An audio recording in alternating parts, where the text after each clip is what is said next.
Lordy, y'all. I've got a huge book haul to share with all of you. These are books that have been either just sitting in my office on the bookshelves or on my credenza or on my office desk that I have purchased a long time ago. They also include books that I purchased at that huge Barnes& and Noble 50% off hardcover sale. We have library books. We have books that were gifted to me. We just have quite simply a lot of books.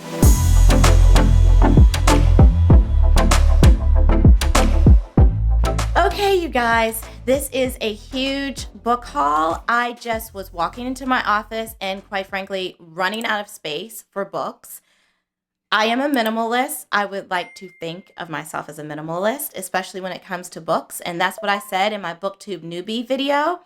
Yet, I'm finding myself loading up on books, particularly because I've started this BookTube channel, you guys, and it's gotten me into a habit of just hoarding books. I already had a lot of these books prior to starting my BookTube channel, yet and still I continue to buy books and check out books, and y'all, we've got to talk. We've got to talk about this. I know I'm not alone whenever it comes to collecting a lot of books, hence the reason why I'm on this BookTube channel. I know I'm in good company. So for today, for this book haul, I'm just simply going to show you the books, maybe tell you a little bit about how I acquired the book, and not really get too much into what the book's about, but just to show you guys all of the books that I have and to see if you recommend any books for me to start off with. If there's any books that you think I shouldn't even read, that I should immediately pass along to somebody else, let me know that too. So I'm basically asking you guys to help me trim down this wonderful collection of books. So, and also to give me some guidance, right? Like, where do I start? Which book should I start with? So I'm really, really, really relying on all of you to let me know in the comment section below, what do you think I should do with some of these books? First up is a book that was recommended to me by one of my childhood friends, Brittany. She was on Facebook and she didn't recommend it to me specifically, but she put a post up on Facebook saying that she had just finished reading this book and it was a delight and she highly recommended it. So, your girl just had to pick it up. And that is The Stranger in the Lifeboat, written by Mitch Albom. Now, the thing about this author is he's very well known, and I have not read a single book by him. So this whole Tuesdays with Morrie craze that was going on some time ago, I was not a part of that craze. I don't know why I wasn't drawn to that book. I think it was very melancholy and not really my vibe at the time. I was really into memoirs and nonfiction, and so it just didn't really call to me. However, The Stranger in the Lifeboat definitely piqued my interest. I think the title is very intriguing. I think the mood that I got from it, according to my friend, like the mood, the tone of the book is one that I think I could find myself cozying up on the couch and reading and enjoying and being in that mood with the book. So yeah, I think I'm going to like it. Next up is a library book that I picked up. I was inspired from a book Olive. I love her BookTube channel. She is a fellow Pittsburgher. And so Olive had, trying to think, she did a video on books that she has never read but is hoping to read. And I believe the specific genre was classics. And one of the classics she mentioned that she's hoping to read in 2022 is The Prince and the Pauper. I, too, have not read The Prince and the Pauper, and I'm really curious. I am not typically a lover of classics. I'm not naturally drawn to them. However, I did state in my goals video for 2022 that I'm hoping to stretch myself into reading more classics, and The Prince and the Pauper was one of those books that she mentioned in her video that piqued my interest. So the next book is a library book that I had actually on my TBR list, on my want to read list on Goodreads.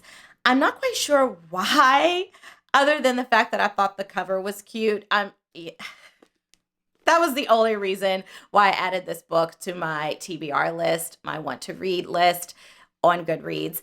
And that is Before the Coffee Gets Cold. I also liked the title, quite frankly.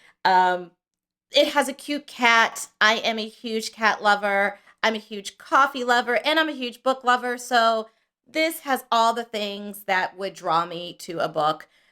I really don't even know what the book's about, but do I need to know what the book's about whenever this cover is like so adorable?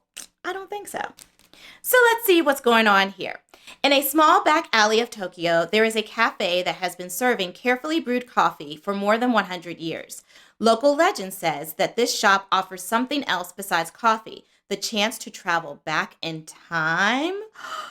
Heartwarming, wistful, mysterious, and delightfully quirky. This internationally best-selling novel explores the age-old question, what would you change if you could travel back in time? I actually love the synopsis. I think I'm going to love this book, you guys. If you've read this book, let me know what you think. Another library book I picked up was a young adult novel. It's a young adult version of an adult book. It's nonfiction, and it's about climate change or the environment. I don't know. I just grabbed it because at the time that I read the synopsis, I thought this was a book that my upper school students would enjoy. And it is The Story of More, How We Got to Climate Change and Where to Go From Here. So I am really interested in reading this, and I purposely picked the adaptation, the young adult adaptation of the book, because I'm really thinking that I will probably use this book. I'll probably use this text in my integrated studies course called Voice and Vision. I teach a ninth grade course that really helps students to find their voice and speak to matters and advocate for matters that are near and dear to their hearts. And so this is something that I think they'll enjoy and that we'll be able to explore. A lot of my students in that class are really big on the environment and environmental change and environmental justice. So I think we've got a good one. So I absolutely love my dad. He is so amazing for so many reasons and in so many ways.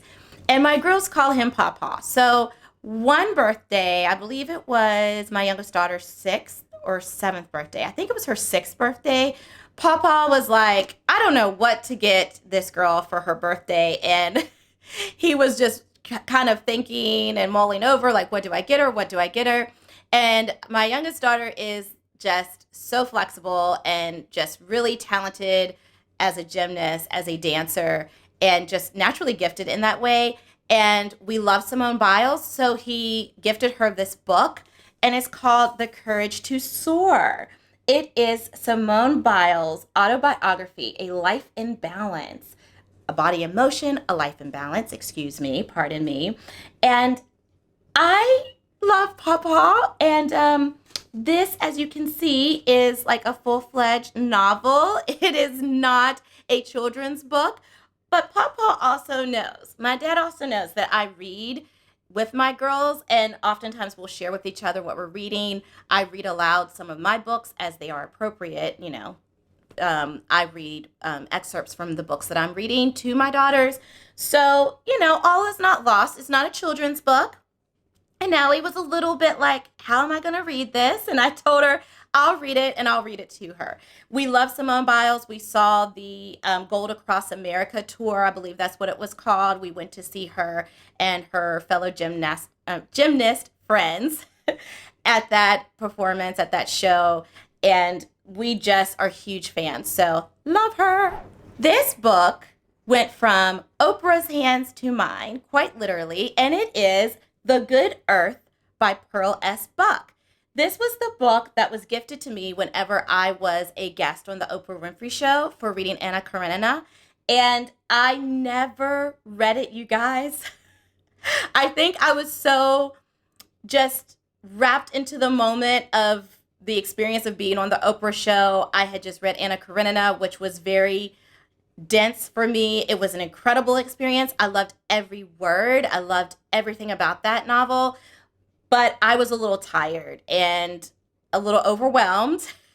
And I don't know why. And I also think that I treasured this book because I got the book on the Oprah Winfrey Show. So I almost didn't want to touch it, which is kind of weird. But nonetheless, I believe I opened it up and read maybe a few pages and just stopped. And I don't understand because Pearl S. Buck is a fellow West Virginian, and so anything that a West Virginian does, I'm going to be in support of. She is one of those West Virginians that has really given us a good name and made us proud. And I just can't stand the stereotypes that are formed against us West Virginians. They're oftentimes hurtful, harmful, and quite frankly, untrue, infuriating, and all the things. I could do a whole video on that. But staying on topic, I have the original bookmarks that were handed to me. I actually grabbed, I think, a couple, like one for a souvenir and one to actually use with the schedule for reading or not. I think it's a character guide. So this is all literally from the Oprah Winfrey Show studio to my apartment, to my townhouse, and now to my home. This book has traveled with me, and I'm excited to finally read The Good Earth by Pearl S. Buck. Training School for Negro Girls by Camille Acker is a book that one of my colleagues was reading and highly recommended that I pick it up, and that was in 2020. It is now 2022, and this book has been collecting dust on my shelf. I also purchased the audiobook, and can we just take a moment to appreciate and celebrate the cover? I don't know why I haven't read this book yet. I don't know what has prevented me from reading this book. However, I'm really into the thought of and the act of reading it. I think that it's a book that I think I'll appreciate even more now in 2022, given the fact that I've been Director of Diversity, Equity, and Inclusion for over a year. Whenever this book was recommended to me, I was just new to this role. I was new to this work as far as professionally. Personally, I've always been engaged in the work of diversity, equity, and inclusion. So the synopsis says, when you're Black and female in America, society's rules were never meant to make you safe or free. Camille Acker's relatable yet unexpected characters break down the walls of respectability politics, showing that the only way for Black women to be free is to be themselves. Oh, Now I'm mad at myself for not reading this book. But you know what? Maybe this is the time. This is the right time to do it. Have you read this book? If so, let me know. All right, so this book haul, you guys, is turning out to be long. I have 2 more books I'm going to show you today, and I'm turning this into a part 1 because I haven't even touched the stack to my left, your right. I just only went through the stack on this side. It's a lot. It is a lot, and my husband's looking at me like, you need to wrap this up, boo. Nobody's going to be listening to you for longer than 20 minutes. So we're going to go over 2 more books, and then we'll make a part 2. How about that? Dear Haiti, Love Elaine is a book that was gifted to me, and I really think that it's a book that I'm interested in now. However, I had no idea that this book existed. I wasn't thinking about the book because I didn't know about the book. And now that I look at it, the cover is absolutely gorgeous. I'm really curious to learn what this book is about because I don't know. When a school presentation goes very wrong, Elaine finds herself suspended and shipped off to Haiti. Thanks to the incident, don't ask, she's spending the next 2 months doing what her school is calling a spring volunteer immersion project. It's definitely no vacation. She'll toil away under the ever-watchful eyes of her Tati Estelle as her new nonprofit. So this is a journey that has a lot of coming of age, it seems. And so I think that will be interesting to read. You know, I'm not super motivated to read this book, but I am curious. This is another book that was gifted to me. I just love how people know I'm a book lover, and so they just keep giving me books. I'm okay with that. I will never say, don't give me a book. I may not get to your book for a long time, but you can keep them coming. So this book is titled, Hope is Our Only Wing. Ah, wow. Goodness. Compassionate, gripping, and intelligent. And I loved seeing Zimbabwe through Shamiso's eyes. I wish there were more books around like this. Wow. I have a feeling this is very gripping. For 15-year-old Shamiso, and I hope I'm saying her name correctly, Hope is nothing but a leap into darkness. Grief-stricken and confused after her father's mysterious death in a car crash, she shipped off to boarding school. Wow. So an unexpected friendship blossoms between Shimizu and a new friend, and it helps her to confront her grief and fear of loss. In opening herself to someone with a potentially fatal illness, Shimizu knows that she might be opening herself to more pain. Wow. So this book is moving. I definitely have to be in the mood for something like this. Lately, I've been in the mood for light and or historical fiction, or if it's realistic fiction, very light realistic fiction. But I'm telling you guys, this is, as you could tell from me reading, I'm very moved by this. I think this is going to be a wonderful, wonderful read.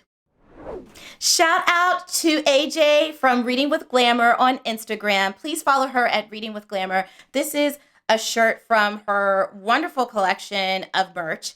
This is one of my favorite shirts that I own right now, and it says, "Reading fuels my soul," and truly it does, you guys. And so let me know what you think about all of these books. Which one should I read? Which one should I avoid? Which one should I read first?